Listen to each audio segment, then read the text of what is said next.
What's up, billionaires? Welcome back to my channel. So today's video is about my Ouija board experience. I get a lot of questions like, do I use a Ouija board? Do I believe in Ouija boards? And the answer is no, I do not. I do not condone the use of them because I think that spirits look at the board as something that they can use and take advantage of and manipulate.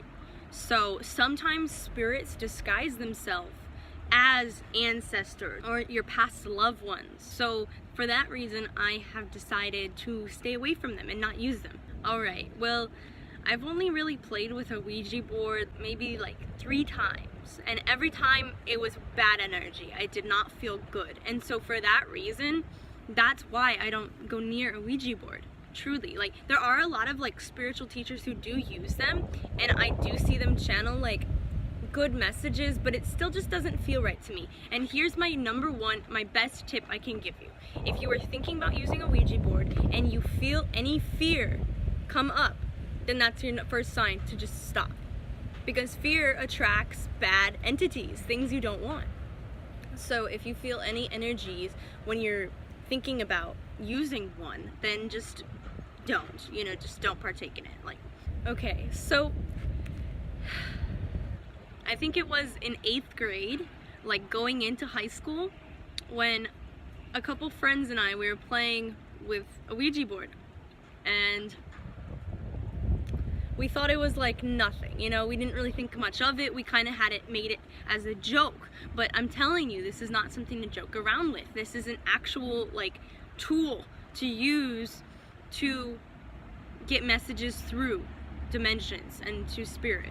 So it's nothing to joke about at all. Like, seriously, it's not a joke. Like, I think you have to take it seriously, and you have to know that what you put into it is what you're gonna get out of it. So if you're putting fear into it and disbelief, like, haha, I want to see what the spirits can do, like testing them, oh, they're gonna push back, so just be mindful of that. Okay, so yeah, my friends and I were playing with a Ouija board in like 8th grade or 9th grade, and we were testing the spirits. Like, we were doing exactly what I say not to do now. We were just like, we were pushing them, trying to see what would come through, but they pushed back. My friend, she just started acting really weird, like really weird, to the point where I was like, what happened? What changed? You're not the same person anymore. And I even told my mom about it too. I was like, hey, like, we were at, like, I'm gonna change her name. We were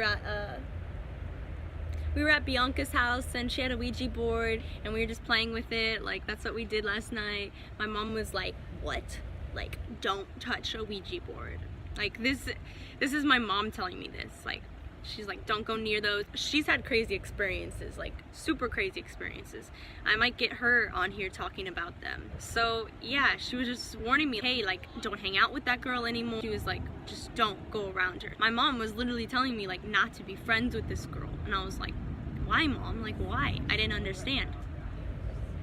And of course I was like, Mom, like, you can't tell me who to be friends with. Like, I don't want to be friends with this girl. She's never done anything wrong to me, like, blah blah blah blah blah. And then I was still talking to this girl. I didn't listen to my mom, and I was still hanging out with this girl, and the energy was just weird. She was just off. Like, she would just do things that were just so insensitive. Like, she had no moral compass. She just didn't know right from wrong anymore. And so at that point I knew like something was up. So that's when I started to talk to her other friends and be like, hey, have you guys noticed, like, she's acting quite different? What's up? And they're like, yeah, we have. It's like she turned into someone else. And we're just like trying to figure out what's going on. And she just started to have all these bruises pop up on her body. And it was just weird. I was like, where are those coming from? And she would make up a random story for it, but like the story would make no sense. There'd be like a big bruise on her leg, and she was like, oh yeah, I pulled a muscle. I'm like, that doesn't happen from pulling a muscle. Like, something's going on here, and we're gonna figure it out. So after a lot of like thinking and digging, I realized that these spirits took over her body and they started ruling her mind. Like, she was not doing things that the normal Bianca would do. She was doing crazy things, like mean things. So yeah, we realized that it really wasn't her. It was due to the fact that she played with the Ouija board and she treated it like a game, when it's not a game. It is a tool.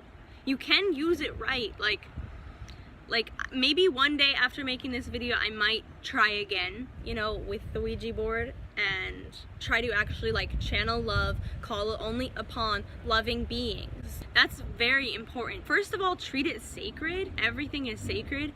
Again, I'm not telling you go out and play with a Ouija board. Like, please don't. Just watch this video, take in the information.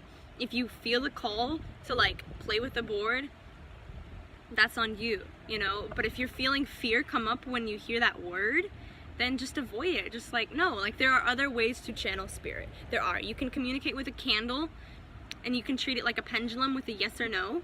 You can use a pendulum and ask yes or no questions. Watch the pendulum go back and forth for yes and no. Watch the flame flicker high and low for yes and no.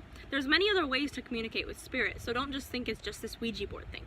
I think the Ouija board is such a Western way of like communicating with spirit, and I put air quotes because it's not sacred, you know. They advertise it, like they promote it as a game, you know, which it's not.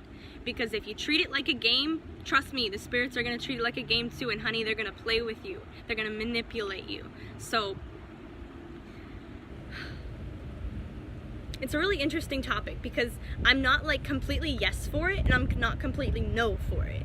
It's like, it's how you use it, you know. So if you are getting a Ouija board and you're like, okay, I really want to just call upon our loving beings, like channel some messages for me, I really just need to hear from spirit right now, like that's cool, like go for it. Like I hope only loving spirits come through, truly. Don't forget about oracle cards too, like you can use those and to channel messages from spirit. I think that's one of the more popular ways, and I have never been manipulated via tarot cards or a pendulum or a flame, you know. Those are other modes of communication that I have not been manipulated by.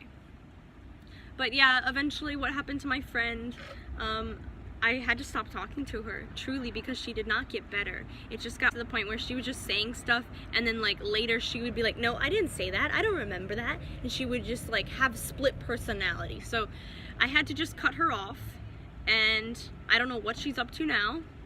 Bianca, I hope you're well. Okay, I think I'm gonna wrap this up. Thank you for listening to this rant. If you want to see more like spiritual rants and hear my opinion on like other spiritual tools, let me know. Leave a comment down below. Make sure to like and subscribe. And if you'd like to book a reading with me, please head over to my site, cosettejamil.com. The link is in the description box. Okay, I love you, billionaires. Bye!